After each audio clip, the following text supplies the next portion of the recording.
Hello future doctors, जीत series का हमारा ये थर्ड वीडियो है। जीत वो सीरीज है जो आपको नीट 2025 में जीत दिलाएगी। इस सीरीज में हम जेईई मेन 2025 के ओनली वो क्वेश्चन प्रैक्टिस कर रहे हैं जो नीट 2025 एग्जाम में या तो एज इट इज पूछे जा सकते हैं या बिल्कुल सिमिलर पैटर्न के क्वेश्चन आपको देखने को मिल सकते हैं। और इस सीरीज में मैं आपको सारे इंपोर्टेंट टॉपिक्स अच्छे से रिवाइज करा रहा हूं। एग्जामिनर आपसे एग्जाम में क्या मिस्टेक करवा सकता है या एनसीईआरटी के जो इंपोर्टेंट पॉइंट इस बार आपके एग्जाम में पूछे जा सकते हैं, सारे वीडियो के थ्रू हम कवर कर रहे हैं। कौन सा क्वेश्चन किस अटेम्प्ट में आपको करना चाहिए वो भी मैं आपको साथ में सिखा रहा हूं। तो जेईई मेन 2025 के सारे क्वेश्चन जीत सीरीज के थ्रू आपके अच्छे से प्रैक्टिस हो जाएंगे। अब आप कहेंगे सर जो जेईई मेन के पुराने क्वेश्चन है 2024 वाले, 23 वाले, 22 वाले या उससे पहले के क्वेश्चन वो हम कैसे करेंगे। देखो ऑलरेडी ये सारे क्वेश्चन चाहे आपके जेईई मेंस एग्जाम के हैं या नीट के इंपोर्टेंट क्वेश्चन हैं, आपके आईआईटी एडवांस के क्वेश्चन है, एनसीईआरटी एग्जाम्पल, एनसीईआरटी के इन-टेक्स्ट एग्जाम्पल, इन-टेक्स्ट क्वेश्चन, इवन एक्सरसाइज के ऐसे इंपोर्टेंट क्वेश्चन जो नीट 2025 में पूछे जा सकते हैं वो सारे मैं आपको सीआरएमटीएस टेस्ट सीरीज में अच्छे से कवर करवा चुका हूं। और इस टेस्ट सीरीज में आपके टोटल 10 मेजर टेस्ट है जिनके वीडियो सॉल्यूशन भी मैंने आपको प्रोवाइड किए हैं। वीडियो सॉल्यूशन में हमने multiple time effective revision chemistry का किया है, साथ में इंपोर्टेंट पॉइंट मिस्टेक भी हमने कवर किए हैं और क्वेश्चन को अटेम्प्ट करने के मेथड मैंने आपको सिखाए हैं। तो जिन बच्चों ने अभी तक सीआरएमटीएस टेस्ट सीरीज ज्वाइन नहीं की है, आज ही बीवाइज क्लासेस ऐप डाउनलोड करके आप सीआरएमटीएस टेस्ट सीरीज ज्वाइन करें। ज्वाइन करने से पहले सीआरएमटीएस 25 प्रोमो कोड अप्लाई कर दें, इससे आपको मैक्सिमम डिस्काउंट अवेलेबल हो जाएगा। और ये 10 मेजर टेस्ट और इनके वीडियो सॉल्यूशन जरूर देख के जाएं, क्योंकि सीआरएमटीएस में आपके एग्जैक्ट नीट पैटर्न के टेस्ट होते हैं। आपको वहां पे एकदम नीट के एग्जाम जैसी फील आएगी। फिर उसके बाद जब आप साथ में जीत सीरीज देखेंगे, इसमें जेईई मेंस के क्वेश्चन होते हैं, यानी नीट से थोड़े अच्छे लेवल के क्वेश्चन होते हैं। ये आपकी नीट प्रिपरेशन को एक्स्ट्रा लेवल तक लेके जाएगा। तो सीआरएमटीएस और जीत सीरीज आपकी नीट 2025 में जीत पक्का कराने वाली है। और साथ में आपको पता होगा मैंने एक 90 शॉर्ट्स की एक सीरीज स्टार्ट कर रखी है जिसका नेम है N3C। ये बीवाइज क्लासेस के ओल्ड चैनल पे है। इसमें मैं आपके लिए 90 शॉर्ट्स अपलोड कर रहा हूं और हर शॉर्ट में एक क्वेश्चन आपको कराया जाता है। तो 90 क्वेश्चन हम करेंगे। लास्ट 30 डेज का चैलेंज हमने लिया है। डेली इसमें हम 3 क्वेश्चन करते हैं। ये सारे ऐसे क्वेश्चन हैं जो नीट 2025 में पूछे जा सकते हैं। तो प्लीज डेली ये 3 मिनट का वीडियो भी बीवाइज क्लासेस के ओल्ड चैनल पे आप जरूर देखते रहें। तो ये 3 ऐसी सीरीज मैंने आपके लिए स्टार्ट की है जो लास्ट मंथ में अच्छे से करके जाएगा। डेफिनेटली वो नीट 2025 एग्जाम में केमिस्ट्री में 180 आउट ऑफ 180 स्कोर के साथ अपने ड्रीम कॉलेज में जाएगा, अपने मम्मी पापा का नाम रोशन करेगा और एक अच्छा डॉक्टर बनके हमारे देश की, समाज की गरीबों की भलाई के लिए काम करेगा। ठीक है भाई, अब ज्यादा टाइम वेस्ट ना करते हुए स्टार्ट करते हैं हम जीत सीरीज का थर्ड वीडियो का पहला क्वेश्चन। इसमें क्या है, देखो पहला ही क्वेश्चन जबरदस्त है। फॉर द गिवन सेल, ये सेल दे रखा है Fe2 plus aqueous plus Ag plus aqueous is converting into Fe3 plus plus Ag solid. The standard cell potential of the above reaction is given. The standard reduction potential are given as. देखो यहां पे है ना आपको E note दे रखा है, ये आपको हाफ सेल रिएक्शन दे रखी है, इनका ई नोट दे रखा है। तो कुछ बच्चे क्या करते हैं, डायरेक्ट ई नोट से ही क्वेश्चन सोल्व करने लग जाते हैं। देखो ई नोट आपकी इंटेंसिव प्रॉपर्टी है, ये एडिटिव नहीं होती नेचर में, जबकि डेल्टा जी जो है वो आपकी एक्सटेंसिव प्रॉपर्टी है, वो एडिटिव होती है नेचर में। तो कभी भी ई नोट के अकॉर्डिंग क्वेश्चन सोल्व ना करें, आप किसके अकॉर्डिंग सोल्व करेंगे, डेल्टा जी नोट के अकॉर्डिंग करेंगे। तो डेल्टा जी नोट क्या होता है आप जानते हैं, delta G naught equal to minus NF E naught cell होता है। तो हर इक्वेशन के लिए, पहली इक्वेशन इसके लिए लिखो delta G naught will be equal to minus, यहाँ पे n कितना है 1 इलेक्ट्रॉन है F इंटू में और x इसकी ई नोट है। नेक्स्ट सेकंड इक्वेशन के लिए delta G naught will be, ये डेल्टा G1 है, ये डेल्टा G2 हो जाएगा minus 2 into F into Y। और थर्ड इक्वेशन के लिए delta G naught 3 is equal to minus 3 into F into Z हो जाएगा। अब इन तीनों इक्वेशन को पे आपको क्या करना है, एडिशन या सब्सट्रैक्शन करके या किसी कोफिशिएंट से मल्टीप्लाई करके क्या करना है, फर्स्ट इक्वेशन लेके आनी है। फर्स्ट इक्वेशन में देखो क्या Fe2 प्लस लेफ्ट में है और Ag प्लस लेफ्ट में है। तो यहाँ पे सेकंड इक्वेशन में और फर्स्ट इक्वेशन में क्या है, Fe2 प्लस और Ag प्लस लेफ्ट में है। तो फर्स्ट और सेकंड इक्वेशन को हम जोड़ देंगे और फिर उसमें देखो जब आप इनको जोड़ेंगे तो राइट साइड में क्या आ गया, इसमें Ag आ गया और Fe आ गया। लेकिन यहाँ पे राइट साइड में Ag तो है लेकिन Fe नहीं है, तो Fe को हटाने के लिए हम क्या करेंगे, जो थर्ड इक्वेशन है उसको रिवर्स करेंगे और इनमें ऐड कर देंगे, यानी थर्ड इक्वेशन को इनमें से माइनस कर देंगे। तो अगर आप ऐसा करेंगे, ऊपर वाली इक्वेशन आपकी एज इट इज आ जाएगी ये ऑपरेशन लगाने के बाद, तो इसको आप ऐसे लिख सकते हो, भले ही आप सोल्व करके देख लेना, एग्जैक्टली यही इक्वेशन आएगी। फिर इस इक्वेशन का जो आपका डेल्टा जी होगा that will be equal to, यही ऑपरेशन लग जाएगा उस पे, delta G naught 1 plus delta G naught 2 minus delta G naught 3। अब इसमें क्या करना है आपको, अब यहां पे इस इक्वेशन के लिए इस इक्वेशन को ना ऐसे लिख लो, 2ag plus is converting into 2, या यहां पे हमें ऐसा भी लिखना चाहिए, बल्कि एक काम करना चाहिए आपको, जब आप फर्स्ट इक्वेशन को ऐड कर रहे हैं, वैसे तो इसने सीधा लिख के दे दिया, नहीं सॉरी सही है माय फॉल्ट, क्योंकि मुझे लगा कि यहाँ पे ये Fe2 प्लस Fe में जा रहा है, मतलब मैं 2 इलेक्ट्रॉन काउंट कर रहा था, लेकिन ये सही है, इसने 1 इलेक्ट्रॉन लूज किया है, इसका 1 इलेक्ट्रॉन लूज हुआ और इसने 1 इलेक्ट्रॉन गेन किया, बिल्कुल सही है, कोई दिक्कत नहीं है। तो इस इक्वेशन में, इस रिएक्शन में क्या है, टोटल 1 इलेक्ट्रॉन ट्रांसफर हुआ है, तो यहाँ पे डेल्टा जी की वैल्यू रखें -1 इंटू F इंटू ई नोट सेल लिखेंगे, और इसमें डेल्टा जी नोट 1 कितना हो जाएगा, ये ऊपर लिखा है -XF और प्लस ये कितना है, ये -2FY, और ये माइनस माइनस इसका प्लस हो जाएगा, ये आपका +3FZ ये आ जाएगा। तो अब इनमें सब में माइनस को अगर आप ले लेंगे तो यहाँ पे माइनस ये कैंसिल, ये माइनस कैंसिल, और यहाँ पे माइनस आ जाएगा, और F से F कैंसिल हो जाएगा हर जगह।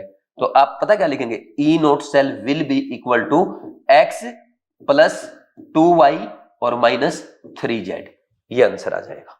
बोलो भाई कौन सा आंसर है, x plus 2y minus 3z, answer is 2, answer is 2। देखो ये फर्स्ट टाइम का क्वेश्चन तो है नहीं, क्योंकि देखो क्वेश्चन आसान है, 1 मिनट में हो जाएगा, मैंने समझाया थोड़ा इसलिए टाइम लग सकता है, मैं लिख लिख के दिखा रहा हूं, आप फास्ट काम कर सकते हैं, बट फिर भी ऐसे क्वेश्चन को सेकंड या थर्ड अटेम्प्ट में करेंगे। और ऐसे क्वेश्चन अगर नीट एग्जाम में 4-5 आते हैं ना, तो डेफिनेटली इससे जो अच्छे बच्चे हैं, जो बीवाइज क्लासेस के स्टूडेंट हैं, जो इतना अच्छे से प्रिपरेशन कर रहे हैं, इतने अच्छे लेवल के क्वेश्चन प्रैक्टिस कर रहे हैं, उनको बेनिफिट मिलेगा, क्योंकि मैंने आपको CRMTS टेस्ट सीरीज में भी अच्छे लेवल के क्वेश्चन प्रैक्टिस करा रखे हैं।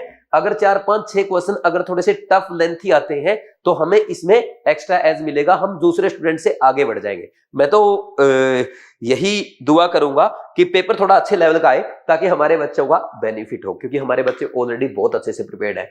जितना अच्छा पेपर आएगा ना, जितना इन डेप्थ एनसीईआरटी पेपर आएगा, जितना कॉन्सेप्चुअल पेपर आएगा, उतना बीवाइज क्लासेस के स्टूडेंट का फायदा है, और वही इस बार होने वाला है। ठीक, नेक्स्ट देखो, इसके बाद सेकंड क्वेश्चन, इसमें क्या है, the first ionisation energy of PB is greater than that of SN।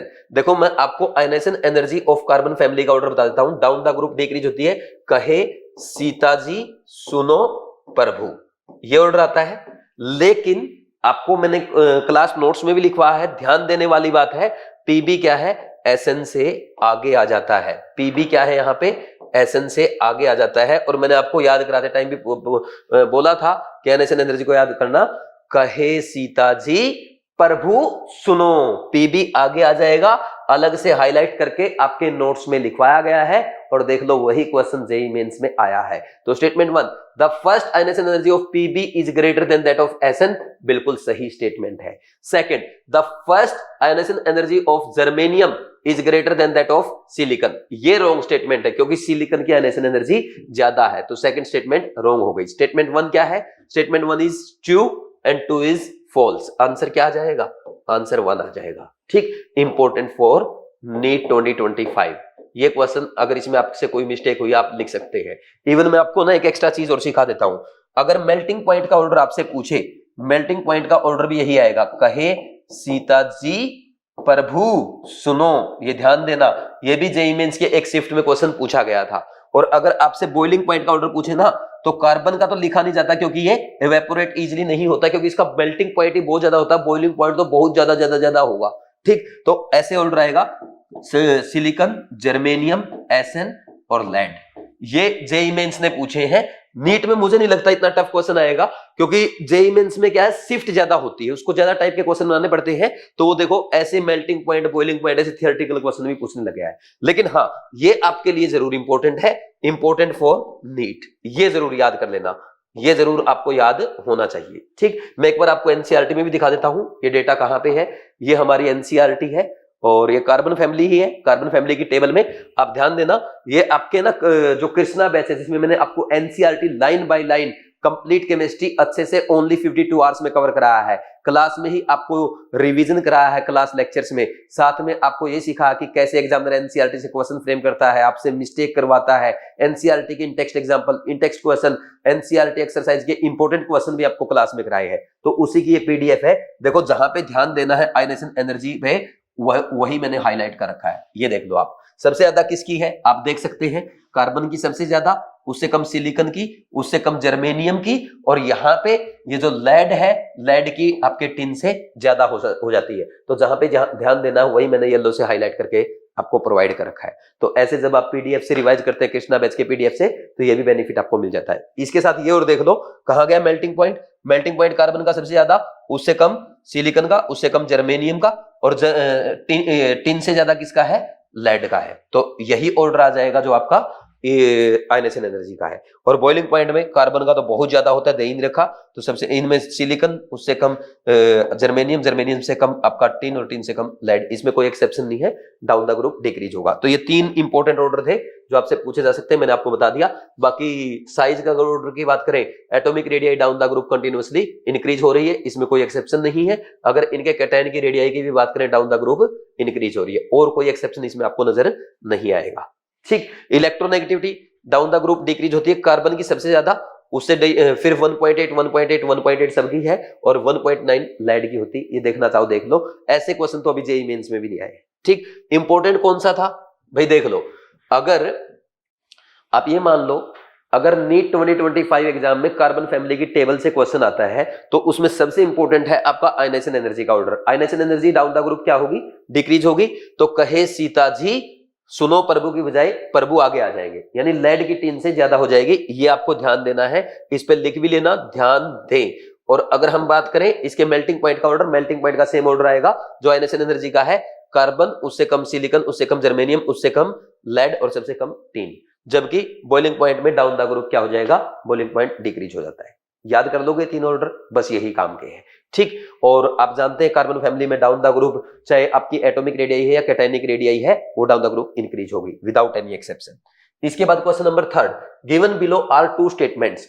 देखो स्टेटमेंट 1 क्या है, Dumas method is used for estimation of nitrogen in an organic compound. बिल्कुल सही स्टेटमेंट है। हम जानते हैं डूमास मेथड और जेल्डाल मेथड किसके लिए यूज किए जाते हैं, for estimation of nitrogen in organic compound. Next line पढ़ो, Dumas method involve the formation of ammonium sulphate by heating the organic compound with concentrated H2SO4। ये इसने रॉन्ग स्टेटमेंट लिख दी, क्योंकि अमोनियम सल्फेट किस में बनता है, जेल्डाल मेथड में बनता है। ध्यान रखना, डूमास मेथड में जब हम नाइट्रोजन का एस्टिमेशन करते हैं ऑर्गेनिक कंपाउंड में, तो क्या है, ऑर्गेनिक कंपाउंड से जो आप नाइट्रोजन ऑब्टेन करते हैं वो N2 गैस की फॉर्म में ऑब्टेन होता है, और इसी पे हम एस्टिमेशन करते हैं। और अगर बात की जाए जेल्डाल मेथड की, जेल्डाल मेथड में क्या होता है, जेल्डाल मेथड में आप अच्छे से जानते हैं भाई, जो नाइट्रोजन है ऑर्गेनिक कंपाउंड का, वो किस में कन्वर्ट हो जाता है, वो हम ऑर्गेनिक कंपाउंड को हीट करते हैं कंसंट्रेटेड H2SO4 के साथ। तो इसमें जो नाइट्रोजन है आपका, वो कन्वर्ट हो जाता है अमोनियम सल्फेट में। ये एग्जाम में पूछा जाता है। और मैं आपको सीआरएम टेस्ट सीरीज में क्वेश्चन बता चुका हूं, जेल्डाल मेथड का कैटालिस्ट क्या होता है, कॉपर सल्फेट होता है। सबको याद होना चाहिए, जेईई मेंस 2024 में आ चुका है, नीट में रिपीट हो सकता है। ठीक, कर लेंगे भैया। तो इसका स्टेटमेंट 1 करेक्ट है, 2 इनकरेक्ट है, 1 ट्रू 2 फॉल्स, आंसर 4। और आंसर 4 है, कौन से अटेम्प्ट का क्वेश्चन है, फर्स्ट अटेम्प्ट का क्वेश्चन है। ठीक, कर लेंगे भाई आराम से, इजी सा क्वेश्चन था। ठीक, नेक्स्ट, अच्छा इसका बताया था मैंने कौन सा अटेम्प्ट, ये भी आपका फर्स्ट अटेम्प्ट का क्वेश्चन अगर आपने पढ़ रखा है तो। नेक्स्ट हम आगे बढ़ेंगे, क्वेश्चन नंबर कौन सा करेंगे, 4th, which of the following statement are not true about the periodic table. अब देखो पीरियोडिक टेबल से थियोरेटिकल क्वेश्चंस एग्जामिनर आपसे पूछ रहा है। अब जेईई मेंस में तो भाई ज्यादा शिफ्ट है, तो उसको ऐसे ऐसे क्वेश्चन बनाने ही पड़ेंगे। प्रॉपर्टीज, अच्छा अपना ये बेनिफिट है जीत सीरीज के थ्रू, ऐसे क्वेश्चंस जो थियोरेटिकल है, जो बिल्कुल इन डेप्थ एनसीईआरटी में घुस घुस के एग्जामिनर पूछ रहा है, वो भी हमारे कवर हो जाएंगे। ठीक, पहला क्वेश्चन देखो क्या है, पहला स्टेटमेंट देखो क्या है, the properties of element are a function of atomic weight. नहीं, एटॉमिक नंबर का फंक्शन होता है। प्रॉपर्टीज ऑफ एलिमेंट किसका फंक्शन है, function of their atomic number. तो सेकंड स्टेटमेंट में लिखा है फंक्शन ऑफ एटॉमिक नंबर, ये सही है। Next, elements having similar outer electronic configuration are arranged in same period. भाई जिनका इलेक्ट्रॉनिक कॉन्फ़िगरेशन सिमिलर होता है उनको एक ही ग्रुप में अरेंज किया जाता है, ना कि पीरियड में। ये रॉन्ग स्टेटमेंट हो गई। नेक्स्ट पढ़ो, an elements location reflect the quantum number of the last field orbital. भाई ये सही है, क्योंकि लास्ट इलेक्ट्रॉन जिस ऑर्बिटल में जा रहा है उसका जो क्वांटम नंबर है उसी पीरियड में आपका एलिमेंट आएगा। मान लीजिए किसी का आपने ऐसे लिख दिया 3s2 3p1, तो इसका मतलब वो थर्ड पीरियड का एलिमेंट हो गया। ठीक, इस टाइप से। तो ये स्टेटमेंट सही है। Next, the number of element in a period is same as the number of atomic orbitals available in the given energy level that is being filled. नहीं, ये रॉन्ग स्टेटमेंट है। यहां पे ना same as number of atomic orbital नहीं, same as number of electron आएगा। जैसे अगर हम बात करें फर्स्ट पीरियड में एक ही सबसेल है और उसमें एक ही ऑर्बिटल है, और एक ऑर्बिटल में 2 इलेक्ट्रॉन आ सकते हैं, तो मैक्सिमम कितने आए? फर्स्ट सेल में 2 इलेक्ट्रॉन आए, तो 2 एलिमेंट है, हाइड्रोजन और हीलियम।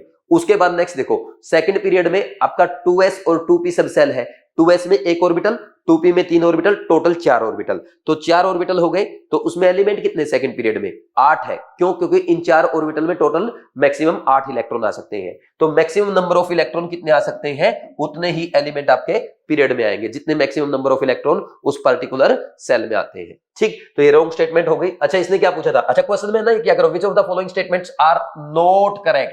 नॉट करेक्ट पूछा है, ए, सी और E. A, C and E are not correct. Answer is 1। ये आपका फर्स्ट अटेम्प्ट का क्वेश्चन था। ठीक, आप बोल सकते हैं इंपॉर्टेंट फॉर नीट, है ना। ऐसे क्वेश्चन नीट में आएंगे, मैं ये नहीं कहूंगा कि नीट 2025 में ही आ सकता है इस पैटर्न का क्वेश्चन, में भी आ जाए, लेकिन आने वाले टाइम पे नीट में भी ऐसे क्वेश्चन देखने को मिलेंगे। ठीक, next question number 5, preparation of potassium permanganate from MnO2 involves two-step process in which the first step is a reaction with KOH and KNO3 to produce।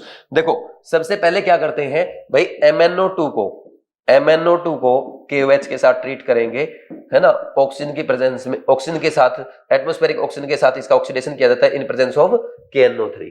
तो क्या होगा अब यहाँ पे, ये बन जाता है आपका K2MnO4 प्लस वाटर बन जाएगा। क्या बन जाएगा? प्लस वाटर बन जाएगा। यही इसने पूछा था क्या होता है, तो ये आपका आंसर है। चेक करो कौन सा है। फर्स्ट स्टेप यही है, K2MnO4।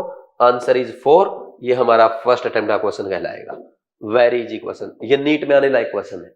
और फिर फर्दर क्या करते हैं, जो MnO4 माइनस यहाँ पे बना है, MnO4 2 माइनस, ये मैग्नेट आयन है ना कि पर मैग्नेट। इसमें Mn+6 में है, तो यहाँ पे इसको H+ की प्रेजेंस में ऑक्सीडाइज करते हैं, किसमें? MnO4 माइनस में। किसमें ऑक्सीडाइज किया जाता है? MnO4 माइनस में, और साथ में यहाँ पे बन जाता है आपका वाटर वगैरह। ठीक, ये रिएक्शन आपके एनसीईआरटी में है पोटेशियम परमैंगनेट के प्रिपरेशन की। ठीक, एक सीधा मेथड ये भी बोला गया है, MnO2 को क्या करते हैं, फ्यूज्ड KOH के साथ ऑक्सीडाइज करते हैं इन प्रेजेंस ऑफ KNO3, किसमें? K2MnO4 में। MnO4 2 माइनस बन जाता है, फिर उसका इलेक्ट्रोलाइटिक ऑक्सीडेशन करते हैं अल्कलाइन मीडियम में, उससे MnO4 माइनस बन जाता है। वो भी लिख देता हूं। दूसरा मेथड जो है ना, ये MnO2 जो है, MnO2 fused with KOH in presence of KNO3। तो इससे क्या बनता है? MnO4 2 माइनस बनेगा, फिर इलेक्ट्रोलाइटिक ऑक्सीडेशन करते हैं। क्या करेंगे? Electrolytic oxidation in alkaline medium. ठीक, ये एनसीईआरटी की लाइन मैंने एज इट इज लिख दी है, MnO4 माइनस बन जाता है। तो जिसको ये नोट करना है या रिवाइज करना है, वीडियो पॉज करके रिवाइज कर सकते हो। बाकी क्वेश्चन के साथ मैंने एक्स्ट्रा पॉइंट भी आपको बता दिया है। ठीक, नेक्स्ट इसके बाद question number 6, which of the following arrangement with respect to their reactivity in nucleophilic addition reaction is correct। देखो, NAR जो है, NAR की रिएक्टिविटी डायरेक्टली प्रोपोर्शनल टू होती है partial positive charge on carbon of carbonyl group. ठीक, और inversely proportional to होता है स्टेरिक हिंड्रेंस। इनवर्सली प्रोपोर्शनल होता है स्टेरिक हिंड्रेंस के इनवर्सली प्रोपोर्शनल होता है। ठीक, अब यहां पे ध्यान देना आप। इसके बाद अगर हम बात करें, अब सबसे कम स्टेरिक हिंड्रेंस किस में होगी? एल्डिहाइड में। और एल्डिहाइड में भी सबसे कम स्टेरिक हिंड्रेंस होती है फॉर्मेल्डिहाइड में। तो फॉर्मेल्डिहाइड की रिएक्टिविटी सबसे ज्यादा हो जाएगी, उससे कम किसकी होगी? अदर एल्डिहाइड्स की, और उससे कम होगी बेंजल्डिहाइड की, और बेंजल्डिहाइड से कम हो जाएगी कीटोन्स की, और कीटोन से कम फिर आपका मान लीजिए इसमें फिनाइल एल्काइल कीटोन आता है, और उससे भी कम डाइफिनाइल कीटोन की। ये ऑर्डर होता है, कर लेंगे। अब इसमें देखो क्या देखा, बेंजल्डिहाइड है, एसीटोफिनोन है, पैरानाइट्रो बेंजल्डिहाइड है, पैराटोलुएल्डिहाइड है, यानी सारे सब में बेंजल्डिहाइड दे रखा है, एक में बस एसीटोफिनोन है, तो ये कीटोन सबसे पीछे चला जाएगा। ये एसीटोफिनोन जो है ये सबसे पीछे आ जाएगा, ये एसीटोफिनोन। फिर इसके बाद कौन आएगा? फिर इनमें बेंजल्डिहाइड, सब जगह बेंजल्डिहाइड है, ये बेंजल्डिहाइड है, ठीक। फिर एक और बेंजल्डिहाइड है, एक और बेंजल्डिहाइड है, तो सब में बेंजल्डिहाइड हो गया। अब सबसे ज्यादा रिएक्टिविटी किसमें होगी? जिसमें कार्बन ग्रुप के कार्बन पे सबसे ज्यादा पार्शियल पॉजिटिव चार्ज होगा। तो एक में तो देखो पैरा पे नाइट्रो लगा है, एक में पैरा पे मिथाइल लगा है, और एक में कुछ लगा। तो पैरा पे मिथाइल तो क्या करेगा? इलेक्ट्रॉन डेंसिटी को कम क्या करेगा? घटाएगा, क्योंकि वो प्लस आई का काम करता है, प्लस एच का काम करता है, तो ये पीछे चला जाएगा, और बेंजल्डिहाइड की रिएक्टिविटी उससे ज्यादा हो जाएगी, सबसे ज्यादा NO2 की हो जाएगी, क्योंकि ये माइनस एम का काम करेगा। अब आंसर चेक करो, पैरा नाइट्रो बेंजल्डिहाइड सबसे ज्यादा, उससे कम बेंजल्डिहाइड, उससे कम पैराटोलुएल्डिहाइड, और उससे कम एसीटोफिनोन। आंसर 3। अब कोई भी क्वेश्चन इस पैटर्न पे अगर एग्जाम में आता है, आप आराम से कर लेंगे, और शायद ये एनसीईआरटी का क्वेश्चन है, ठीक, आ सकता है आपके एग्जाम में। Very very important for NEET 2025। JEE Mains का क्वेश्चन है, नीट 2025 में एज इट इज पूछा जा सकता है, कुछ नहीं है। आपको NAR की रिएक्टिविटी पूछी गई, सबसे कम तो किसकी होगी? कीटोन की, बाकी सारे बेंजल्डिहाइड दे रखे हैं, तो बेंजल्डिहाइड के एसीटोफिनोन तो सबसे पीछे चला गया। अब ये 3 बेंजल्डिहाइड है, तो इसमें जो मिथाइल ग्रुप लगा है ये इलेक्ट्रॉन डोनेटिंग ग्रुप है, तो partial positive charge carbon group के कार्बन पे कम करेगा, NAR की रिएक्टिविटी कम हो जाएगी। इससे ज्यादा बेंजल्डिहाइड की, और उससे ज्यादा किसकी हो जाएगी? पैरानाइट्रो बेंजल्डिहाइड की, क्योंकि ये माइनस एम ग्रुप है, ये कार्बन ग्रुप के कार्बन पे पार्शियल पॉजिटिव चार्ज को बढ़ाएगा। जैसा कि आप जानते हैं NAR की रिएक्टिविटी क्या होती है? Directly proportional to partial positive charge on carbon of carbon group, और स्टेरिक हिंड्रेंस के इनवर्सली प्रोपोर्शनल होती है। इसमें कुछ लिखना है, वीडियो पॉज करके लिख सकते हो, क्योंकि इंपॉर्टेंट क्वेश्चन है, एज इट इज भी एग्जाम में आ सकता है। Next question number 7, consider the given plots of the vapour pressure versus temperature, which of the following option is correct graphical representation showing delta TF depression in the freezing point of the solvent in the solution। कुछ भी नहीं है इस question में, बस देखने में डरावना क्वेश्चन है, बाकी आपके एनसीईआरटी से एज इट इज कॉपी किया गया है। 4 ग्राफ ना रखे, उल्टा सीधा कर दिया और कुछ नहीं पूछा। देखो यहाँ पे ग्राफ कैसे बनता है मैंने आपको सिखा भी था क्लास में। ये वेपर प्रेशर है, यहाँ पे टेम्परेचर आप केल्विन में अगर दिखेंगे तो देखो, जब हम किसी प्योर सोलवेंट का, ये प्योर सोलवेंट है, सोलवेंट का टेम्परेचर कम करना शुरू करेंगे तो क्या होगा? धीरे धीरे वेपर प्रेशर भी घटेगा, और ये पॉइंट ऐसा आएगा, यहाँ पे आके टेम्परेचर घटते घटते ये फ्रीज हो जाएगा। फिर इसके बाद आप टेम्परेचर कितना ही कम करें, जो वेपर प्रेशर है उस पर कम इफेक्ट आएगा, ठीक। तो ये जो पॉइंट है, अब ये फ्रोजन सोलवेंट है, यहाँ पे फ्रोजन सोलवेंट, ऐसा पॉइंट जहां पे आपका लिक्विड सोलवेंट और सॉलिड सोलवेंट यानी फ्रोजन सोलवेंट का वेपर प्रेशर इक्वल हो जाए, that temperature is called freezing point. इस टेम्परेचर को क्या कहते हैं? Freezing point of solvent. ऐसे ही अगर हम सॉल्यूशन लें तो सॉल्यूशन में क्या है? और कम वेपर बनेंगे, क्योंकि सॉल्यूशन में जब आप नॉन वोलेटाइल सॉल्यूट ऐड करते हैं तो उसके सरफेस पे नॉन वोलेटाइल सॉल्यूट के पार्टिकल आ जाते हैं, जिसके कारण वेपर कम बनेंगे। वेपर कम बनेंगे तो वेपर प्रेशर कम होगा। तो शुरू से ही इसके वेपर्स कम बनेंगे, तो टेम्परेचर कम करते जाओ। ये लगभग यहां आकर के इस पॉइंट पे क्या होगा? एक सेकंड, इस ग्राफ को थोड़ा मैं ऐसे दिखा देता हूं। आप ये सोचो ऐसे आ रहे हो, तो इस पॉइंट पे आकर के ये सॉलिड सोलवेंट के इक्विवेलेंट का प्रेशर हुआ, वेपर प्रेशर हुआ, तो this temperature is called freezing point of solution. अच्छा, ये TF नोट है, ये प्योर सोलवेंट का है और ये आपका सॉल्यूशन का है। फ्रीजिंग पॉइंट ऑफ सॉल्यूशन है और ये हमारा freezing point of pure solvent है। Freezing point of pure solvent, समझ आया? तो ये ग्राफ आपसे पूछ रखा है, और ये एनसीईआरटी में भी इसमें है ही नहीं कुछ। अच्छा, ये क्या है? This is delta TF, depression in freezing point. Delta TF क्या होता है? TF नोट माइनस TF होता है, और इसका फॉर्मूला आप जानते हैं आगे, I into KF into M होता है, ठीक। कौन सा आंसर आया? पहला नहीं है। अब यहाँ पे इसने सॉल्यूशन ऊपर दे दिया, ये भी नहीं है। लिक्विड सोलवेंट, फ्रोजन सोलवेंट और ये सॉल्यूशन, और ये TF नोट, ये TF, डेल्टा TF बिल्कुल सही लिखा है। हो सकता है आपको थोड़ा क्लियर नजर ना आ रहा हो, बट यही आंसर है। आंसर 3rd है। ये हमारा फर्स्ट टाइम का क्वेश्चन है, क्योंकि देखा हुआ क्वेश्चन है, डायरेक्ट एनसीईआरटी का क्वेश्चन। कर लेंगे भाई ऐसे। नेक्स्ट क्वेश्चन नंबर 8 ये फिर which of the following statement is true, true statement बतानी है with respect to H2O, ammonia and water. The central atom of all molecule are sp3 hybridise, बिल्कुल सही है, तीनों में क्या है sp3 हाइब्रिडाइजेशन है, इसमें कोई डाउट नहीं है। Next, water, ammonia and CH4 का जो बॉन्ड एंगल है वो 104.5 डिग्री, 107.5 डिग्री एंड 109.5 डिग्री, बिल्कुल सही है। जो टेट्राहेड्रल है जिसमें 0 लोन पेयर होता है उसका जनरल बॉन्ड एंगल कितना होता है 109 डिग्री 28 मिनट होता है। और जब इसमें अगर मान लीजिए एक लोन पेयर आ जाता है, बॉन्ड एंगल लगभग 2.5 डिग्री से घट जाता है, तो अमोनिया में एक लोन पेयर आया sp3 हाइब्रिडाइजेशन में, इसका बॉन्ड एंगल 107 डिग्री हो जाता है। और फिर एक लोन पेयर और जब वाटर में आएगा तो इसका बॉन्ड एंगल और घट जाएगा, 2.5 और 2.5 5 से घट जाएगा, 109.5 में से 5 गया, 104.5 डिग्री बच जाएगा, बिल्कुल सही स्टेटमेंट है। The increasing order of dipole moment is, ये भी सही है। क्यों सही है? क्योंकि CH4 का जो डाइपोल मोमेंट है वो तो 0 हो जाएगा, और अमोनिया और वाटर में हम जानते हैं वाटर का ज्यादा होता है, वाटर का ज्यादा होता है, ठीक, क्योंकि वाटर मोर इलेक्ट्रोनेगेटिव, ऑक्सीजन ज्यादा इलेक्ट्रोनेगेटिव एटम है, तो यहाँ पे ये बॉन्ड डाइपोल मोमेंट ज्यादा हो जाएगा, और वैसे भी यहाँ पे 2 लोन पेयर का मूवमेंट है, तो दोनों एक दूसरे को ऐड कर रहे हैं, तो वाटर का सबसे ज्यादा, उससे कम अमोनिया का, उससे कम CH3 का, तो ये स्टेटमेंट सही है। Next, both water and ammonia are Lewis acids, acids नहीं होते भाई, बेस होते हैं। वाटर और अमोनिया क्या है? वाटर एंड अमोनिया दोनों के पास लोन पेयर है जो they work as Lewis base, जबकि क्या बोल रहा है? लुईस एसिड का काम करेंगे, तो रॉन्ग स्टेटमेंट है।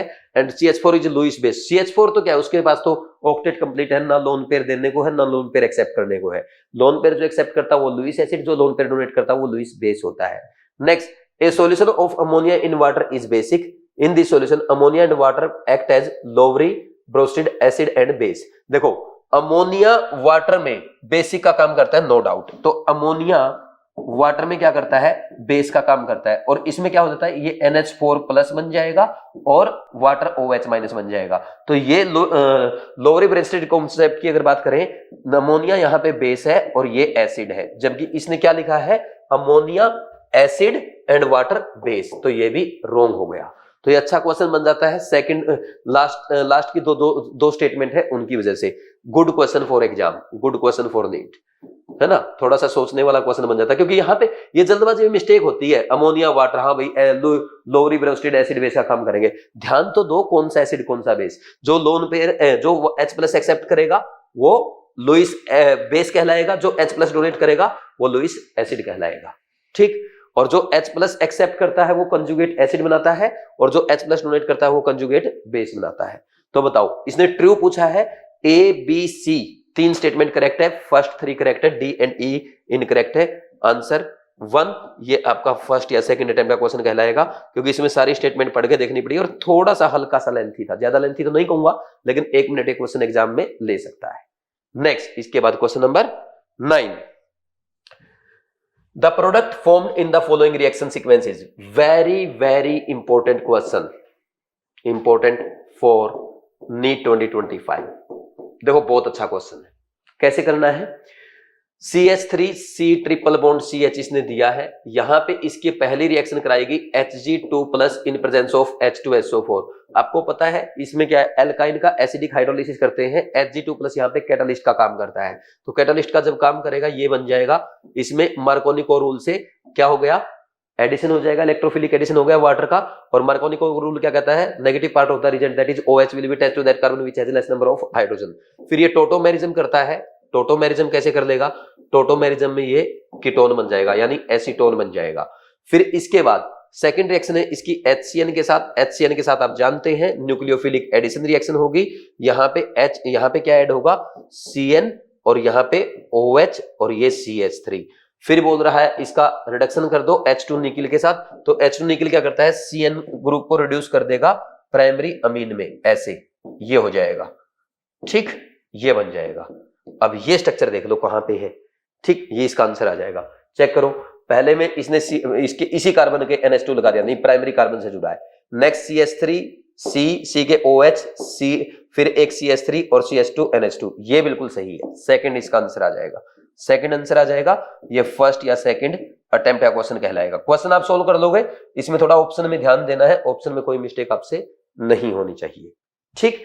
Next question number 10th, standard entropy of X2, Y2 and XY5 are 70, 50 and 110 joule per Kelvin per mole respectively.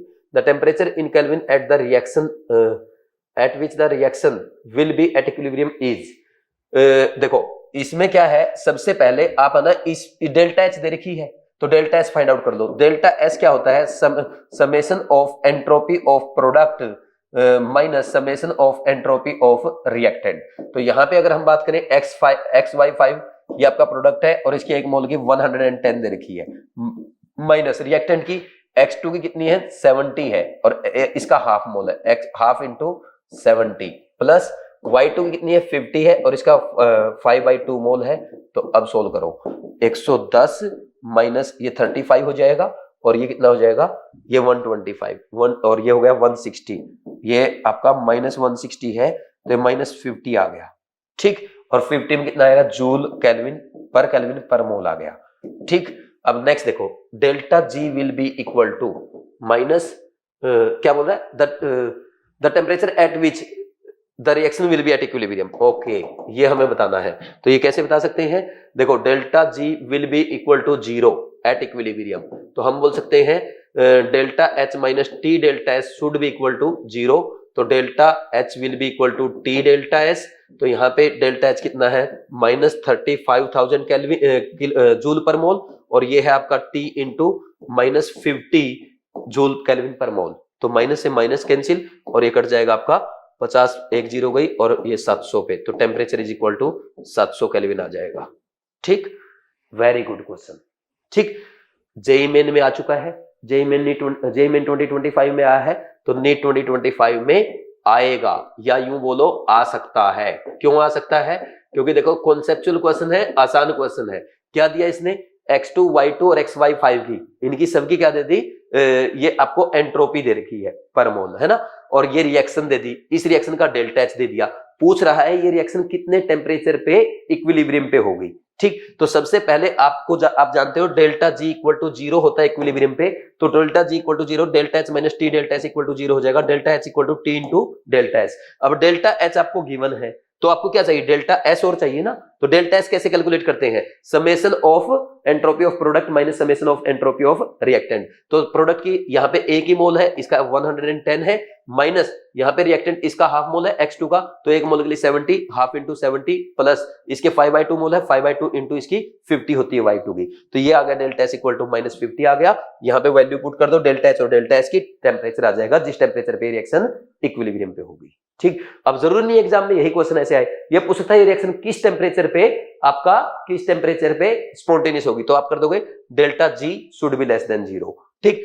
Delta H minus T delta S should be less than 0, ठीक। यानी delta H should be less than T delta S, यानी temperature should be greater than 700 kelvin, फिर ये answer आ जाएगा, ठीक। समझे कि नहीं समझे। और 700 केल्विन से नीचे क्या हो जाएगी, ये रिएक्शन नॉन स्पॉन्टेनियस हो जाएगी। ऐसे भी क्वेश्चन एग्जामिनर चेंज करके पूछ सकता है, ये नहीं कि as it is NEET JEE Main का ही कॉपी होना है, वो ये भी पूछ सकता है किस टेम्परेचर पे स्पॉन्टेनियस होगी या नॉन स्पॉन्टेनियस होगी, ठीक। कर लेंगे। Next question number 11, find the compound A from the following reaction sequence. ये अच्छा क्वेश्चन है, ये आपका सोल्ट एनालिसिस का क्वेश्चन है और जबरदस्त क्वेश्चन है। इसमें मैं आपको एक बहुत इंपॉर्टेंट चीज सिखाऊंगा, नीट 2025 के लिए आप उसको याद कर सकते हैं, ठीक।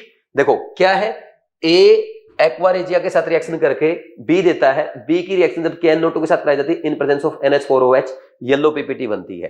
तो बताओ कौन सा है ये, कोबाल्ट सल्फाइड है, निकिल सल्फाइड है, जिंक सल्फाइड है या मैग्नीज सल्फाइड है। सबसे पहली बात मैं आपको बता दूं, कोबाल्ट सल्फाइड और निकिल सल्फाइड ये आपके एक्वा रेजिया में डिजोल्व होते हैं, ये दोनों एक्वा रेजिया में डिजोल्व किए जाते हैं और एक्वा रेजिया में डिजोल्व करने के बाद ये क्या देंगे, NiCl2 और COCl2 बनाएंगे, ठीक। तो जो NiCl2 और COCl2 बनेगा, तो इसमें COCl2 क्या करता है, NH4OH की प्रेजेंस में KNO2 के साथ येलो पीपीटी बनाता है। रिएक्शन क्या होती है बता देता हूं, देखो कोबाल्ट सल्फाइड अगर रहेगा ये एक्वा रेजिया के साथ क्या बनाता है, COCl2 बनाता है। जब आप इसमें NH4OH ऐड करते हैं, NH4OH ऐड करेंगे, then treat with KNO2 in presence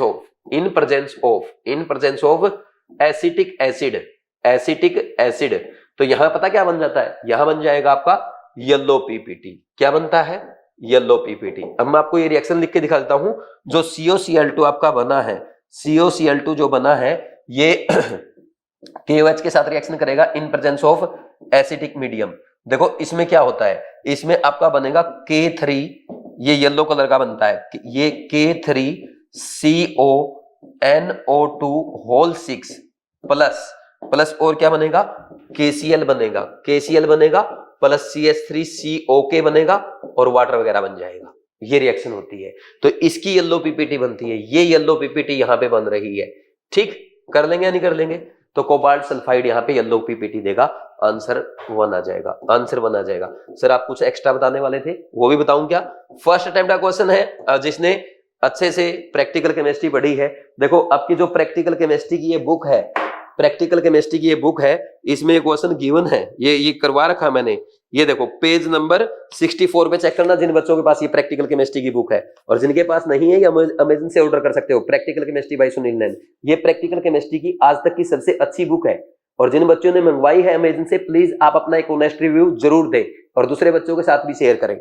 इसमें देखो क्या है, test for cobalt 2+ ion, cobalt sulphide aqua reagent के साथ COCl2 बनाएगा, न्यूट्रलाइज विद NH4OH। मैंने लिखा ऐड विद, लिख दिया ना, ऐड नहीं आएगा यहाँ पे, ये बोल रहा है न्यूट्रलाइज विद। लो लिख देते हैं न्यूट्रलाइज विद। न्यूट्रलाइज क्यों किया? क्योंकि एक्वा रेजिया एसिडिक है ना यहाँ पे। Neutralise with NH4OH, add KNO2 in presence of acetic acid, yellow PPT. तो इसका मतलब येलो पीपीटी आई, कोबाल्ट 2+ प्रेजेंट है, कोबाल्ट 2+ प्रेजेंट है। ठीक, ये मैंने इसमें ऐसे लिखवा रखा है। फिर नीचे reaction COCl2, KNO2 acetic acid, KCl potassium acetate और NO गैस बनती है, इसमें NO गैस भी बनती है, और साथ में बनेगा येलो पीपीटी जो आपके सामने लिखा है। इसका नेम होता है potassium hexa nitrito N cobaltate bracket में 3। तो ध्यान देने वाली बात यह है, यहां पे आपके कोबाल्ट की ऑक्सीडेशन स्टेट +2 थी, जबकि इस कंपाउंड में आकर के +3 हो जाती है। कोबाल्ट +2 में था, सोल्ट में कोबाल्ट +2 में था, लेकिन जो येलो पीपीटी बनी उसमें +3 में हो जाता है। आज तक इस पॉइंट पे किसी भी एग्जाम में क्वेश्चन नहीं पूछा गया है, ना IIT एडवांस ने पूछा, ना JEE मेंस ने पूछा। ये क्वेश्चन पूछना चाहिए कि कोबाल्ट सल्फाइड में इसकी +2 ऑक्सीडेशन स्टेट थी, तो ये +2 में रहेगा, +3 में रहेगा, या क्या हो जाएगा इसका? लेकिन ऐसा कोई क्वेश्चन आज तक नहीं आया है। अच्छा क्वेश्चन है ना। इसका नेम भी आ सकता है पोटेशियम हेक्सा नाइट्राइटो N, क्योंकि नाइट्रोजन जुड़ा है ना, अगर ऑक्सीजन जुड़ा होता तो O बोलते। कोबाल्टेट 3। ये देखो इतनी सारी चीजें आपके NCERT में पेज, इसमें प्रैक्टिकल केमिस्ट्री बुक में पेज नंबर 64 पे लिखी हुई है। ठीक है ना, तो बहुत अच्छा क्वेश्चन है, एग्जाम में आने लायक क्वेश्चन है। सोल्ट एनालिसिस का सबसे इंटरेस्टिंग क्वेश्चन है, रिवाइज कराऊं। देखो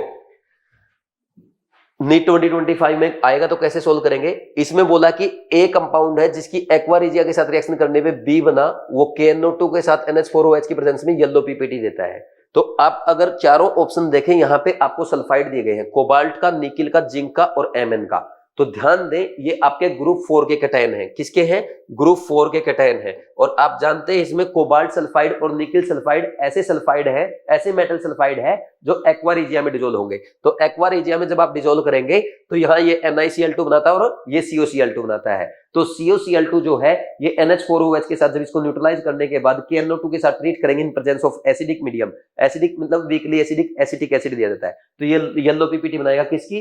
potassium hexa nitrito N cobaltate 3 की। ठीक, रिएक्शन कैसे होती है? ये COCl2 तो बन ही जाएगा कोबाल्ट सल्फाइड, यहाँ पे एक्वा रेजिया के साथ जब रिएक्शन करेगा, है ना, एक्वा रेजिया। तो COCl2 + KOH + एसिटिक एसिड, ये आपका बन गया येलो पीपीटी K3CONO2 होल 6, और KCl प्लस पोटेशियम एसीटेट और वाटर और NO भी बनता है इसमें। और ध्यान देने वाली बात यह है, कोबाल्ट यहां से +2 से +3 ऑक्सीडेशन स्टेट में चला जाता है। पीपीटी में कोबाल्ट की ऑक्सीडेशन स्टेट कौन सी है? +3 है, ध्यान देना है, जबकि रिएक्टेंट में क्या थी? +2 थी। तो आंसर इसका क्या आ जाएगा? कोबाल्ट सल्फाइड आ जाएगा। जिसको ये रिएक्शन लिखनी है लिख लो, एग्जाम में अगर ये क्वेश्चन आएगा, ये मान के चलो 98% से ज्यादा बच्चे इसको सोल्व नहीं कर पाएंगे, लेकिन आपको करना है तो जल्दी से लिख लो। ठीक है भाई, लिख लिया, इंपॉर्टेंट क्वेश्चन था इसलिए मैंने आपको रिवाइज भी करवा दिया, आपको लिखने का मौका भी दे दिया। अब आपने लिख लिया है, एक बार खुद से भी रिवाइज कर लेना। ठीक, बाकी आपको प्रैक्टिकल केमिस्ट्री में पहले भी करवा रखा है। नेक्स्ट कौन सा आएगा? Based on the data given below. ये डेटा दे रखा है, यहां पे आपको सारे ध्यान से देखो, रिडक्शन पोटेंशियल दिए गए, सबके SRP की वैल्यू दी गई है। जब भी आप क्वेश्चन सोल्व करेंगे इलेक्ट्रोकेमिस्ट्री का, चेक कर लेना जो भी डेटा है वो सारे एसआरपी है या नहीं है, और अगर कोई एसआरपी में नहीं है तो उसको एसआरपी में कन्वर्ट कर लेना। एसओपी दिया तो एसआरपी क्या होता है, नेगेटिव ऑफ एसओपी होता है। एसआरपी इज इक्वल टू क्या हो जाता है, नेगेटिव ऑफ एसओपी होता है, ये आप सब जानते हो। तो सबसे पहले एसआरपी में लिखो, एसआरपी में क्वेश्चन सोल्व करना है। फिर हम जानते हैं जिसका एसआरपी ज्यादा, जिसका रिडक्शन पोटेंशियल ज्यादा, उसका रिडक्शन होगा, उसी का कैथोड बनेगा, और जिसका रिडक्शन होता है वो बढ़िया ऑक्सीडाइजिंग एजेंट का काम करता है, वो दूसरे को क्या करेगा, ऑक्सीडाइज करेगा। तो जिसका एसआरपी ज्यादा वो बढ़िया ऑक्सीडाइजिंग एजेंट, जिसका एसआरपी सबसे कम वो सबसे बढ़िया रिड्यूसिंग एजेंट। तो इसने क्या पूछा है, the strongest reducing agent is, तो इसमें देखो सबसे कम किसका है, इसका 1.33, इसका 1.36, इसका 1.51 और ये है -0.74। तो ये क्या है, इसका एसआरपी क्या है, ये मिनिमम है, और इसका एसआरपी मिनिमम है, तो ये किसका काम करेगा, रिड्यूसिंग एजेंट का काम करेगा। कौन करेगा यहाँ पे रिड्यूसिंग एजेंट का काम, ये स्ट्रॉन्गेस्ट रिड्यूसिंग एजेंट होगा इन चारों में। कौन सा, क्रोमियम 3+ या क्रोमियम, अरे क्रोमियम 3+ तो ऑक्सीडाइज फॉर्म है, क्रोमियम यहाँ पे बढ़िया रिड्यूसिंग एजेंट का काम करेगा। Answer is 3। ये फर्स्ट टाइम का क्वेश्चन है, ऐसे क्वेश्चन मैंने बहुत बार आपको करवाए हैं। Next question number 13, identify correct statement. ये ऑर्गेनिक का क्वेश्चन है। इसमें देखो इसने देखा OCH3 और एक ये दे दिया NHCOCH3 आर एक्टिवेटिंग ग्रुप। बिल्कुल सही बात है, जब भी बेंजीन से कोई ऐसा एटम जुड़ा होगा जिसके पास नेगेटिव चार्ज है या लोन पेयर है, वो बेंजीन को इलेक्ट्रॉन डोनेट करेगा, इलेक्ट्रॉन डोनेटिंग ग्रुप कहलाएगा। ऑर्थो और पैरा पोजीशन पे बेंजीन की इलेक्ट्रॉन डेंसिटी बढ़ाएगा और इसको हम कहेंगे एक्टिवेटिंग ग्रुप, या ऑर्थो पैरा डायरेक्टर भी आप बोलते हो। बिल्कुल सही स्टेटमेंट है। सेकंड पढ़ो, CN and OH are meta directing. देखो CN-M ग्रुप है, ये मेटा डायरेक्टिंग जरूर होता है, लेकिन OH के पास लोन पेयर प्रेजेंट होने की वजह से, ये +M होने की वजह से ये ऑर्थो पैरा डायरेक्टर होगा, जबकि ये मेटा डायरेक्टर होता है। तो ये स्टेटमेंट रॉन्ग हो गई, दोनों को मेटा डायरेक्टर बोल रहा है। नेक्स्ट, साइनाइड में इसमें पोलर पाई बॉन्ड है और SO3H में भी पोलर पाई बॉन्ड है, तो दोनों -M ग्रुप है, बोथ आर मेटा डायरेक्टिंग। बिल्कुल सही स्टेटमेंट है। Next, activating group act as ortho para director. मैंने ऊपर ही आपको बताया, क्योंकि ऑर्थो पैरा पोजीशन पे बेंजीन की इलेक्ट्रॉन डेंसिटी को इंक्रीज करेंगे। Next, halides are activating group. देखो हैलाइड्स जो होते हैं, ये अगर प्रोडक्ट चाहिए होता है, they are ortho para director, but deactivating group होते हैं। इसका मतलब क्या हुआ, जब भी बेंजीन रिंग से हैलोजन जुड़ा होगा, बेंजीन रिंग से क्लोरीन ब्रोमीन वगैरह जुड़े होंगे, तो अगर आपको प्रोडक्ट लिखना है तो ऑर्थो और पैरा पोजीशन पे इलेक्ट्रोफिलिक सब्स्टिट्यूशन होगा। और अगर आपके प्रोडक्ट के अलावा कुछ भी पूछा गया है, रिएक्टिविटी पूछी गई है आपसे, acidic basic strength, cation anion की स्टेबिलिटी, या कोई भी क्वेश्चन इस टाइप का आता है, तो उसमें वो किसका काम करेंगे, डीएक्टिवेटिंग ग्रुप का काम करेंगे। -I से इलेक्ट्रॉन विड्रॉ करेंगे। तो ये स्टेटमेंट क्या होगी, वो एक्टिवेटिंग नहीं होते, डीएक्टिवेटिंग होते हैं। Halogens are ortho para director, product चाहिए तो ऑर्थो पैरा डायरेक्टर का काम करेंगे, बट दे आर डीएक्टिवेटिंग, वो रिएक्टिविटी बेंजीन की डिक्रीज करते हैं। ठीक, आंसर क्या आ जाएगा, ये स्टेटमेंट रॉन्ग हो गई। अच्छा क्या पूछा इसने, identify correct statements. A correct है, C करेक्ट और D करेक्ट है। Answer is 2। Very important question. ये सेकंड अटेम्प्ट का क्वेश्चन है, थोड़ा सोच के करना पड़ेगा आपको ना। फर्स्ट अटेम्प्ट में भी कर सकते हैं जिसकी अच्छी ऑर्गेनिक केमिस्ट्री है। ठीक, नीट 2025 में आ सकता है, अभी लिख लो, नीट 2025 में आ सकता है तो आ सकता है, नीट 2025 में क्वेश्चन आ सकता है। ठीक, आएगा तो कर लेंगे भाई, बड़ा आसान क्वेश्चन है, जेईई मेन 2025 में पूछा जा चुका है, नीट 2025 में आ सकता है। फिर से देख लो, देखो आपको करेक्ट स्टेटमेंट बतानी है। OCH3 और NHCOCH3 दोनों लोन पेयर कंटेनिंग एटम आपका डायरेक्ट बेंजीन से जुड़ा है, तो दोनों का क्या होगा, एक्टिवेटिंग ग्रुप का काम करेंगे, दोनों ऑर्थो पैरा डायरेक्टर है। पहली स्टेटमेंट सही है। फिर CN-M होता है, ये मेटा डायरेक्टर है, OH + M ये ऑर्थो पैरा डायरेक्टर है, जबकि ये बोल रहा है दोनों मेटा डायरेक्टिंग ग्रुप है, तो रॉन्ग स्टेटमेंट हो गई। नेक्स्ट, CN और SO3H दोनों -M ग्रुप है, मेटा डायरेक्टिंग हो गई, सही स्टेटमेंट है। Activating group act as ortho para director, बिल्कुल सही बात है। एक्टिवेटिंग, जो इलेक्ट्रॉन डोनेटिंग ग्रुप होते हैं वो ऑर्थो पैरा पोजीशन पे बेंजीन रिंग की इलेक्ट्रॉन डेंसिटी बढ़ाएंगे, they are ortho para director, सही स्टेटमेंट है। हैलाइड्स क्या होते हैं? हैलाइड वैसे तो ऑर्थो पैरा डायरेक्टर होते हैं, but they work as deactivating group. जब प्रोडक्ट चाहिए होता है हेलोजन अगर बेंजीन रिंग से जुड़ा है तो ऑर्थो पैरा पोजीशन पे इलेक्ट्रोफिलिक सब्स्टिट्यूशन होगा, लेकिन अगर रिएक्टिविटी चाहिए होती है तो हेलोजन रिएक्टिविटी को डिक्रीज करते हैं because they are deactivating group. Stability of carbocation, carbanion, acidic strength, basic strength बतानी है तब भी वो बेंजीन रिंग से इलेक्ट्रॉन डेंसिटी को विड्रॉ करते हैं because they are deactivating group. तो ये रॉन्ग स्टेटमेंट हो गया। तो ए, सी और डी ही आपकी करेक्ट स्टेटमेंट थी। अच्छा क्वेश्चन है, नीट में पूछा जाना चाहिए इस टाइप का क्वेश्चन। अगर ऐसे क्वेश्चन आएंगे तो नीट का स्टैंडर्ड थोड़ा सा सुधरेगा, क्योंकि नीट में सीधे सीधे आते हैं which of the following is plus M group, minus M group, ortho para director या ऑर्थो मेटा डायरेक्टर है, या 4-5 में से पूछ लेता है। इसमें देखो सारे टाइप के कॉन्सेप्ट आपके यूज कर दिए, चाहे ऑर्थो पैरा डायरेक्टर है, मेटा डायरेक्टर है, plus M minus M series सब चेक कर लिया आपका। ठीक, next question number 14, given below are two statements. ये दे रखा है t half versus R naught का ग्राफ दे रखा है, is valid for first order reaction. बिल्कुल सही है, क्योंकि फर्स्ट ऑर्डर रिएक्शन में आप जानते हैं टी हाफ क्या होता है, 0.693 अपॉन के। ये हमेशा क्या होती है, कांस्टेंट होती है। और अगर आप यहाँ पे टी हाफ वर्सेस और आर नोट का ग्राफ बनाएंगे इनिशियल कंसंट्रेशन का, तो इससे इंडिपेंडेंट होगा। तो पहली स्टेटमेंट बिल्कुल सही है। दूसरा, log R upon R naught is versus time का ग्राफ। ये देखो, ये अच्छा क्वेश्चन है, ये नीट 2025 में पूछा जा सकता है। क्यों? क्योंकि देखो पहला स्टेटमेंट जो है वो तो इसमें बिल्कुल सिंपल है, t half versus R naught का ग्राफ क्या आएगा, यहाँ पे t half first order reaction की कांस्टेंट रहेगी, कोई भी बता देगा। अब सेकंड क्वेश्चन अगर आप देखें, log R upon R naught versus time का ग्राफ में स्लोप दे दिया k अपॉन 2.303। बहुत सारे बच्चे इसको सही करके आएंगे, लेकिन ये रॉन्ग स्टेटमेंट है। क्यों रॉन्ग स्टेटमेंट है? क्योंकि आप क्या लिखते हो, k is equal to 2.303 upon t log R naught upon R, हम ये लिखते हैं। और इस इक्वेशन को आप लिख सकते हो log R naught upon R, और यहां पे आप लिख दोगे, ये t उधर चला जाएगा, k इंटू टी अपॉन 2.303। तो ये अगर ग्राफ बनाओगे log R naught upon R versus temperature का, सॉरी टाइम का, तो यहां पे ये स्ट्रेट लाइन आएगा पासिंग थ्रू ओरिजिन, और इसका स्लोप जो होगा वो होगा k अपॉन 2.303।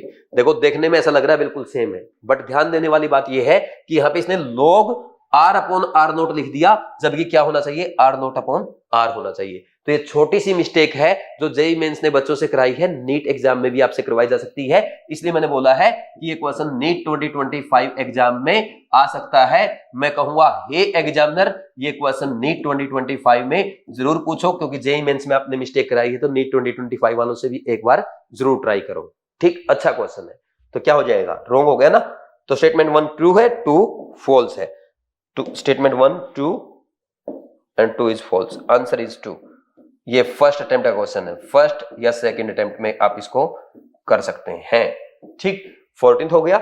नेक्स्ट इसके बाद कौन सा आएगा, question number 15, the successive 5 NSN energy of an element are 820, 427, 3658, 25,000। देखो ये 3 तक तो ठीक थी, 800, 2400, 3600, फिर डायरेक्ट आ गई 25,000, यानी high jump.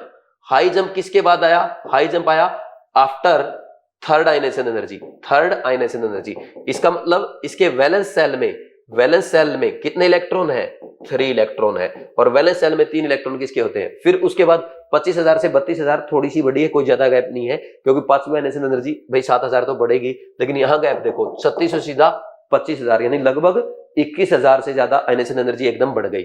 By using the above values predict the group in which the above element is present. भाई अब आपको पता है वैलेंस सेल में 3 इलेक्ट्रॉन किसके होंगे, NH2NP1 वाले में होंगे, और NH2NP1 कॉन्फ़िगरेशन 3 वैलेंस इलेक्ट्रॉन किसके होते हैं, ये बोरॉन फैमिली यानी ग्रुप 13 में। तो आंसर कौन सा आ गया, group 13। Answer is 4। Good question, first attempt में आप इस क्वेश्चन को कर सकते हैं। ये तो सबने कर लिया हुआ, ये नीट में आने लायक क्वेश्चन है, इंपोर्टेंट फॉर नीट। ऐसा क्वेश्चन आ सकता है नीट में, है ना, इंपोर्टेंट फॉर नीट, अच्छा क्वेश्चन है। Next question number 16, the conditions and consequences that favor the T2G3 EG1 configuration in a metal complex are very important for NEET 2025। Hey examiner,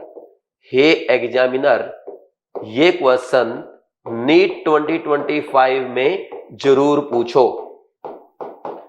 मैं examiner से request करूंगा, हे examiner NEET 2025 में ये question जरूर पूछो। क्या है इस क्वेश्चन में?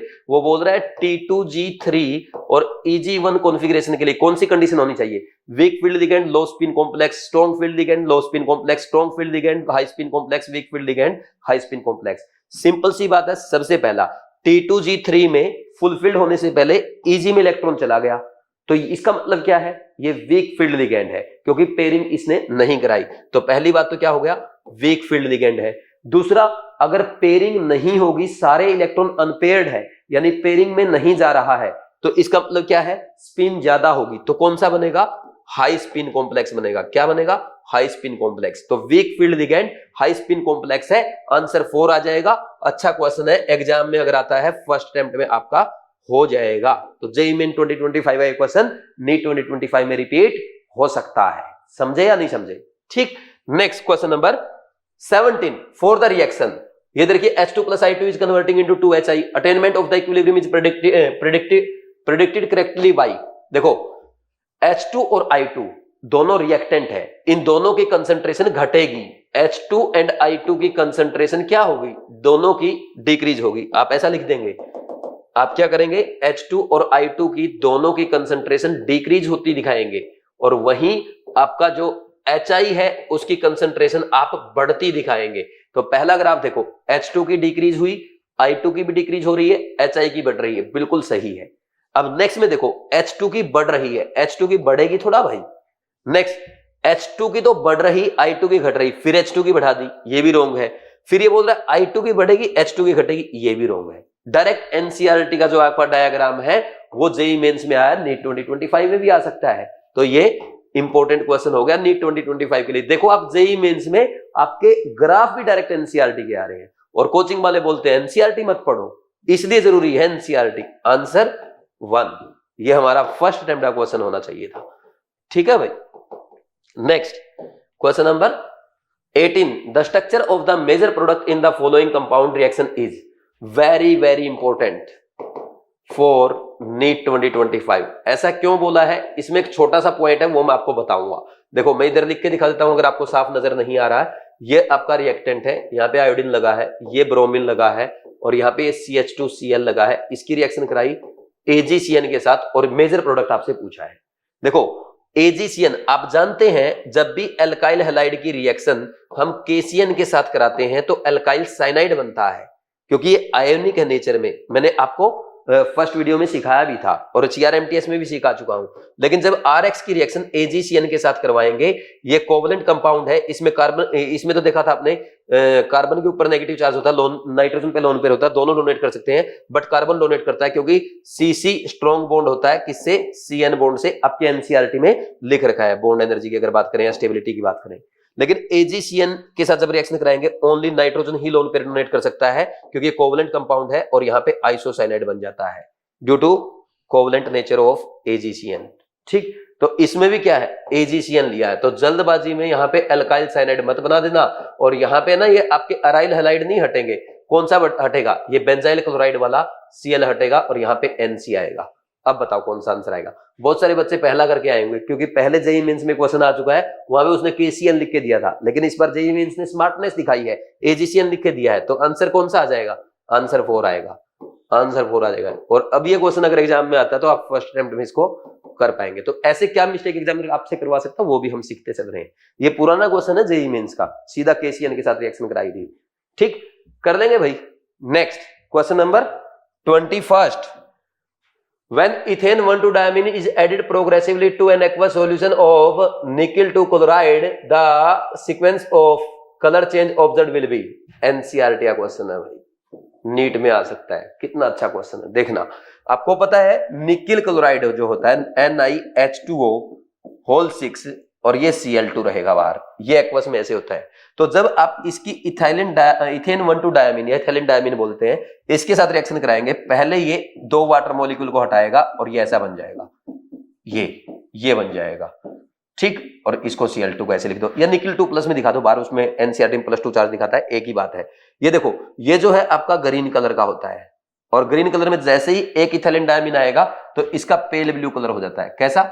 पेल ब्लू कलर हो जाएगा। और जब आप NiH2O 4 En ये Cl2, इसमें एक और इथाइलिन डायमीन का एक मोल और ऐड करेंगे तो ये बन जाएगा NiH2O ट्वाइस इथाइलिन डायमीन के 2 मोल और इसका कलर हो जाता है ब्लू। ठीक, next NiH2O 2En twice Cl2, जब इसमें एक और इथाइलिन डायमीन का मोल ऐड करेंगे तो ये NiEn थ्राइस और ये Cl2 बन जाएगा और इसका कलर हो जाता है वोयलेट। समझे कि नहीं समझे? ऐसे करना है। बोलो कौन सा आंसर आएगा? Answer green, pale blue, blue, violet. Answer is 1। Answer is 1। ये हमारा फर्स्ट अटेम्प्ट का क्वेश्चन है। ठीक है भाई, देखो कितना अच्छा क्वेश्चन है। जेईई मेंस का क्वेश्चन है, डायरेक्ट एनसीईआरटी से आया है और जेईई मेंस में एनसीईआरटी से आया है तो आप ये बताओ क्या ये नीट 2025 में नहीं आ सकता? नीट 2025 में भी आ सकता है और आ सकता है तो कैसे करना है ध्यान देना। क्या पूछा है भाई, जब आप इथेन 1,2 डायमीन लगातार ऐड करते हो aqueous solution of nickel two chloride में तो सीक्वेंस क्या आएगा कलर का? देखो NiCl2 जो होता है वो ग्रीन कलर का कंपाउंड है। ठीक, तो एक्वस सॉल्यूशन इसका ग्रीन होता है। जब इसमें आप इथाइलिन डायमीन का एक मोल ऐड करते हो तो इसका कलर हो जाता है पेल ब्लू और जब यहां पे आप फिर इसमें एक और इथाइलिन डायमीन का मॉलिक्यूल ऐड करते हो तो इसका कलर हो जाता है ब्लू और जब एक और आप इथाइलिन डायमीन ऐड करते हो सारे वाटर मॉलिक्यूल हटा देंगे तो इसका कलर हो जाएगा वायलेट। तो धीरे धीरे क्या है, लाइट ग्रीन से इसकी कलर इंटेंसिटी बढ़ रही है। ग्रीन से हुआ पेल ब्लू से ब्लू और ब्लू से वॉयलेट। इंटेंसिटी बढ़ती जा रही है कलर की। ठीक, आंसर क्या आ गया? फर्स्ट आ गया। ठीक है ना भाई, अच्छा क्वेश्चन है, एग्जाम में पूछे जाने लायक क्वेश्चन है। Next, consider a complex reaction taking place in 3 steps with rate constant K1, K2 and K3 respectively. The overall rate constant K is given by the expression K is equal to under the root K1 into K3 upon K2 if the activation energy of the 3 steps are 60, 30 and 10 kilojoule per mole respectively, then the overall energy of the activation in kilojoule per mole is। अच्छा question है, देखना ऐसे समझो इसको। A is converting into B, इसका K1 है, B is converting into C, इसका K2 है और C is converting into D, इसका K3 है और इन तीनों रिएक्शन से A is converting into D I तो इसका जो K है that is under the root K1 into K3 upon K2 है। तो आप बताओ, और इसकी EA1 दे रखी है, इसकी EA1 दी इसने 60, EA2 दी इसने 30 और EA3 दी इसने 10। तो EA आपसे पूछी गई है, यही क्वेश्चन है ना।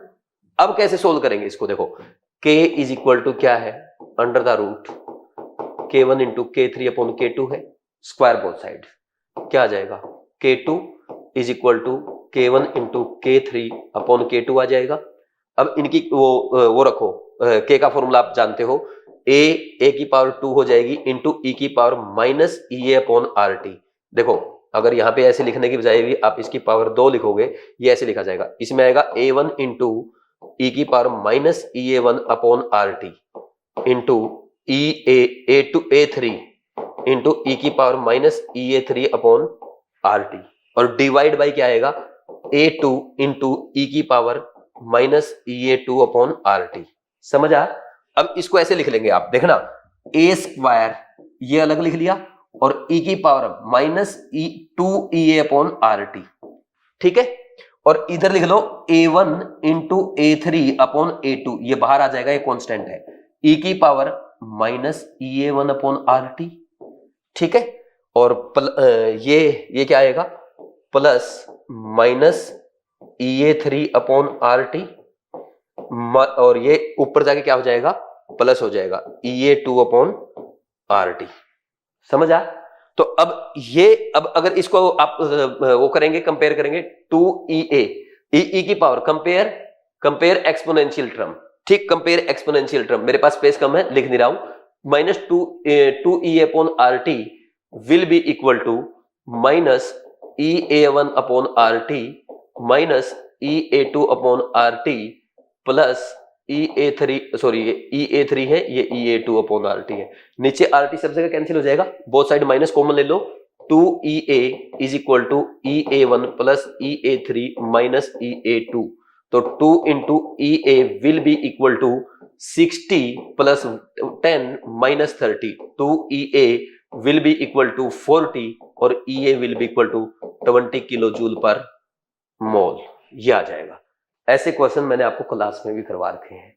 आप अगर चेक करेंगे आपके केमिकल काइनेटिक्स में शायद लास्ट क्वेश्चन है लास्ट लेक्चर का इसी पैटर्न का। ठीक, तो ऐसे क्वेश्चन बहुत कराए हैं, लेकिन ऐसा क्वेश्चन अगर एग्जाम में आएगा तो इसको थर्ड अटेम्प्ट में ले जाना सीधा। ठीक, और किसी को बहुत फास्ट काम करना था तब सेकंड अटेम्प्ट में करना। ठीक हो जाएगा भाई। तो ये थे आपके जीत सीरीज के थर्ड वीडियो के 20 क्वेश्चन। एक एक क्वेश्चन अच्छा क्वेश्चन है। आज के तो बहुत सारे इजी क्वेश्चन भी थे जो नीट लेवल के थे, कुछ एक आध क्वेश्चन जैसे ये नीट से थोड़ा अच्छा लेवल है, लेकिन ऐसा थोड़ा कि नीट से अच्छा लेवल तो बिल्कुल ना करें। हो सकता है एक आध क्वेश्चन आपके नीट में भी डाल दे, और हमारा तो मिशन 180 का है ना, तो 180 के मिशन के लिए हमें हर चीज करके जानी पड़ेगी, और साथ में हर बच्चे का 160 प्लस आना चाहिए। देखो मैं हर टाइप का एफर्ट आपके लिए लगा रहा हूं। आज तक मैंने जितना पढ़ाया पिछले 10 सालों में, पिछले 10 साल में मैंने जितना पढ़ाया है उससे कहीं ज्यादा एफर्ट मैंने नीट 2025 एग्जाम के लिए लगाए हैं। आप देख रहे हैं लगातार मैं आपके लिए, चाहे सीआरएमटीएस के वीडियो सॉल्यूशन है, केयर टेस्ट के चैप्टर वाइज टेस्ट के वीडियो सॉल्यूशन है, या आपके लिए जीत सीरीज के वीडियो हैं, या शॉर्ट्स वाले वीडियोज हैं, पूरे एफर्ट के साथ सारे वो इंपॉर्टेंट क्वेश्चन आपको कवर करा रहा हूं जो नीट 2025 में पूछे जा सकते हैं। क्योंकि हमारा मिशन है हर बच्चा केमिस्ट्री में नीट 2025 में 160 प्लस स्कोर करे, और ज्यादा से ज्यादा बच्चे 180 आउट ऑफ 180 स्कोर के साथ अपने ड्रीम कॉलेज में जाए। मैं अपनी तरफ से पूरे एफर्ट लगा रहा हूं, आपको भी ऐसे ही मेरा साथ देना है और इन वीडियोस को अच्छे से फॉलो करना है। वीडियो पसंद आए तो अपने फ्रेंड के साथ जरूर शेयर किया करो, क्योंकि आप एक जो शेयर करते हैं अपने व्हाट्सएप स्टेटस पे, टेलीग्राम ग्रुप में, अपने सोशल मीडिया पे, उससे मुझे बड़ी एनर्जी मिलती है, इंस्पिरेशन मिलती है, मोटिवेशन मिलता है। और मेरी एनर्जी और मोटिवेशन जितना ज्यादा रहेगा उतने अच्छे अच्छे वीडियोज मैं आपके लिए लेके आऊंगा। ठीक, तो प्लीज आप शेयर जरूर किया करो। और शेयर ही नहीं करना, किसी का कोई सजेशन है, कोई फीडबैक है, जैसा भी हो, जो भी आपके मन में आता है वो लिखा जरूर करो। भले ही मैं रिप्लाई नहीं करता, लेकिन आपके कमेंट में जरूर पढ़ता हूं। तो आप अपना ऑनेस्ट फीडबैक इन वीडियोस के कमेंट सेक्शन में जरूर दिया करो। और जिन बच्चों ने, अब मैं लास्ट टाइम बोल रहा हूं, जिन बच्चों ने अभी तक बीवाइज क्लासेस के सीआरएमटीएस टेस्ट सीरीज के टेस्ट नहीं लगाए हैं, सीआरएमटीएस में आपके टोटल 10 मेजर टेस्ट है। देखो भाई, जो हमारी सीआरएमटीएस टेस्ट सीरीज है इसमें 10 मेजर टेस्ट है। अगर अभी तक आपने ये टेस्ट नहीं किए हैं, मैं आपको लास्ट टाइम बोल रहा हूं, प्लीज आप सीआरएमटीएस के 10 मेजर टेस्ट जरूर अच्छे से अटेम्प्ट करें, साथ में इसके वीडियो सॉल्यूशन भी देखें, और अपने साथ एक नोटबुक बनाएं जिसमें आप अपनी मिस्टेक्स और वो इंपॉर्टेंट पॉइंट नोट करेंगे जो मैं आपको वीडियो सॉल्यूशन के थ्रू बताता हूं, जहां पे मैं बोलता हूं कि नीट 2025 में एक क्वेश्चन पूछा जा सकता है। उनको नोट करके बार बार अच्छे से रिवाइज करें। ये एक ऐसी टेस्ट सीरीज है जो आपका केमिस्ट्री में स्कोर इंप्रूव करेगी। इसको फॉलो करते हुए आप केमिस्ट्री में 170, 175, इवन 180 आउट ऑफ 180 स्कोर कर सकते हैं। बाकी आपकी प्रिपरेशन को एक्स्ट्रा एज देने के लिए हम जीत सीरीज कर रहे हैं, और जो नीट 2025 एग्जाम में आपके डायरेक्ट क्वेश्चन आ सकते हैं वो मैं बीवाइज क्लासेस के ओल्ड चैनल पे 90 शॉर्ट्स के थ्रू 90 मोस्ट इंपोर्टेंट क्वेश्चन आपको डेली 3 क्वेश्चन करके प्रैक्टिस करा रहा हूं। तो डेली 3 मिनट के वो वीडियो भी जरूर देखा करो, और उनमें भी अपना फीडबैक दिया करो कि आपको ये क्वेश्चंस पसंद आते या नहीं आते, मैं और क्या इंप्रूव कर सकता हूं। ठीक है भाई, तो ऐसे आप लगे रहो, मेहनत करते रहो। कोई दिक्कत आती है 7340250100 इस नंबर पे कॉल करके बात करो। लेकिन आपका हर बच्चे का इस बार केमिस्ट्री का स्कोर 160 प्लस होना चाहिए। आपको मेरे से जो हेल्प चाहिए आप लिखो, मेरे से बात करो, हर टाइप की हेल्प मैं आपको करने को तैयार हूं, लेकिन मुझे बस आपका रिजल्ट चाहिए। इस नीट 2025 गोल्डन अपॉर्चुनिटी है। इस बार चीटिंग कम होगी, पेपर में फेयरनेस ज्यादा होगी, आपको चांस मिलेगा कम मार्क्स पे अच्छे कॉलेज में जाने का। इस अपॉर्चुनिटी को मत जाने देना, इसलिए मैंने इतना एफर्ट आपके लिए लगा रखा है। ठीक है भाई, ऐसे ही वीडियोज को फॉलो करते रहो, शेयर करते रहो, अपना ऑनेस्ट फीडबैक देते रहो, और मन लगा के पढ़ते रहो, खुश रह के पढ़ते रहो, खेलते रहो, कूदते रहो, अपनी हेल्थ का ख्याल रखो, अच्छे से फोकस के साथ पढ़ाई करो, अपने मम्मी पापा के सपनों को पूरा करो। Thank you very much, all the best.